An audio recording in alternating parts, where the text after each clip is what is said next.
Bonjour à toutes et à tous passionnés de football. Comme vous le savez, la rédaction de PB Football a eu l'opportunité de se déplacer au Moyen-Orient. L'occasion était parfaite pour faire découvrir à travers différentes interviews une culture, une autre façon de jouer le football dans une zone qui, depuis l'acquisition de Manchester City ou plus récemment du Paris Saint-Germain, ne cesse de faire parler d'elle en Europe. Avant toute chose, je vais commencer par une première question et je vais te demander, comme la politesse le veut, de te présenter, de dire dans quel club tu joues et rapidement ton parcours. D'accord, je me présente, Karim Karkar. J'évolue en première division dans un club qui s'appelle Ajman. J'ai fait plusieurs clubs ici, mais j'ai commencé en tant que joueur en France, en deuxième division à Guignon. Puis j'ai joué en première division au Havre. À partir de là, j'ai quitté la France où je suis parti jouer en Angleterre à Manchester City. Puis j'ai quitté l'Angleterre, donc je me suis retrouvé à jouer au Qatar, en première division aussi. Donc après, je suis parti en Écosse, dans un club qui s'appelle Dundee United. Et puis je suis arrivé ici en 2005 aux Émirats et j'ai fait plusieurs clubs, notamment 6 clubs ici, donc en 8 ans. J'ai fait mes catégories au Giraffe de Dakar, je ne sais pas si vous le connaissez. C'est Giraffe, c'est une équipe de première ligue là-bas au Sénégal. J'ai fait là-bas cadet, junior, jusqu'à espoir. Après j'ai quitté le club pour aller dans un autre club qui s'appelle Dakar Université Club. J'ai joué là-bas en première division pendant 7 ans. Et bon, comme je n'ai pas eu de chance d'avoir des contacts à l'extérieur ou de signer un contrat pro, il y a un ami qui était là, qui s'entraînait avec les Généra et maintenant il est aussi entraîneur de petite catégorie. Bon, il m'a mis en contact avec un club ici, c'est l'équivalent de D4, mais c'est un club de corpo, police, club de police. Je joue un championnat ici à Abu Dhabi, il y en a qu'à Abu Dhabi ici.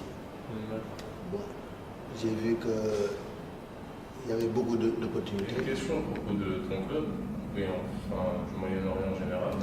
Depuis que tu es arrivé ici, tu ressens une différence au niveau des entraînements, de la mentalité aussi Quand je suis arrivé, c'est vrai que le foot ici, c'était différent de l'Europe parce que le niveau, par rapport au niveau déjà, c'était pas le même. Après, c'était une autre mentalité par rapport aux gens qui viennent voir les matchs au stade.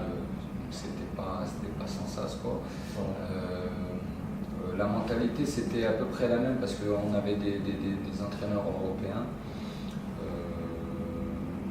Après c'est vrai qu'il y avait une grosse marge de progression à faire sur le niveau de la qualité du football ici. Donc par la suite ça s'est amélioré d'année en année et au jour d'aujourd'hui c'est vrai que le niveau il est un peu mieux. Pas tout à fait vraiment comme l'Europe, mais il est correct. Je n'ai pas dit que le niveau est faible, mais c'est moins quand même. Comme au Sénégal, on n'a pas les infrastructures qu'il faut et les gens savent bien jouer au football. Par rapport à ici, ils ont tout, mais le niveau reste quand même. C'est vrai qu'aux Émirats, le chef d'Abu Dhabi a acheté Manchester City. On ne parle pas trop de ça par rapport à ce qu'ils en pensent ou quoi, mais des fois c'est vrai que j'entends quelques personnes parler, mais sans plus. Après, voilà, eux ils sont contents, ils suivent le club, mais ils en parlent pas plus que ça. C'est vrai que bon, on connaît certains clubs européens avec des difficultés financières. Après, moi je pense que si des personnes d'ici avec de l'argent peuvent racheter des clubs intéressants comme notamment Paris Saint-Germain en France, je pense que c'est une bonne chose parce qu'il vaut mieux voir un club emblématique comme Paris Saint-Germain voilà, que de voir Paris Saint-Germain couler ou quoi. Donc, après je pense que la mentalité ça reste toujours la même si quelqu'un de l'étranger rachète un club. Je pense que la mentalité du club c'est toujours la même. On voit les joueurs qu'il y a, Et voilà, donc je pense pour moi c'est une bonne chose. Sinon c'est vrai que les locaux n'en parlent pas trop. Et tu te dis pas que c'est sûr que c'est emblématique de vouloir acheter un club pour le hisser vers les sommets, mais tu te dis pas qu'avec tout l'argent qu'il y a dans le pays, par exemple, le Shah d'Abu Dhabi n'est pas pensé à donner de l'argent à une équipe ici. Ici, ce qu'il y a, c'est que les clubs sont déjà financés par le gouvernement, où il y a des sponsors, tout ça. Donc je pense que aussi le budget d'un club ici, je ne pense pas que ce soit le même que le budget d'un club déjà en France. Donc les clubs ici sont déjà financés et ont déjà leur budget. Donc de mettre plus d'argent dans un club ici, s'il y a le nécessaire, donc ça va. Après, si le Shir est intéressé par un club européen par rapport au prestige et qu'il a envie de... C'est vrai que comme tu dis, il y a beaucoup d'argent ici. Et donc je pense que c'est déjà un plaisir pour lui de pouvoir s'offrir un club comme Paris Saint-Germain ou Manchester City.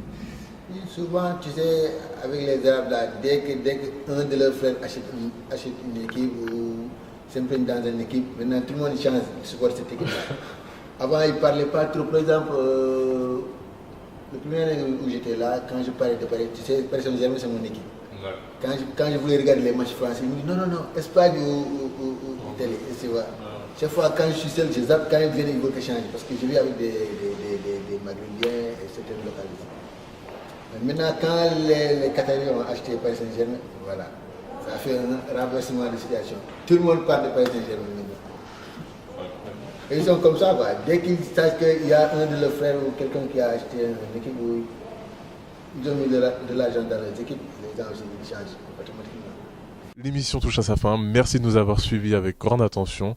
Et comme vous le savez, restez connectés sur pbfootball.com parce qu'on a encore plein de contenu de qualité à vous fournir, notamment des petits talk-shows concernant la trêve hivernale et ce qui s'est passé dans les différents championnats majeurs européens. À très bientôt sur pbfootball.com.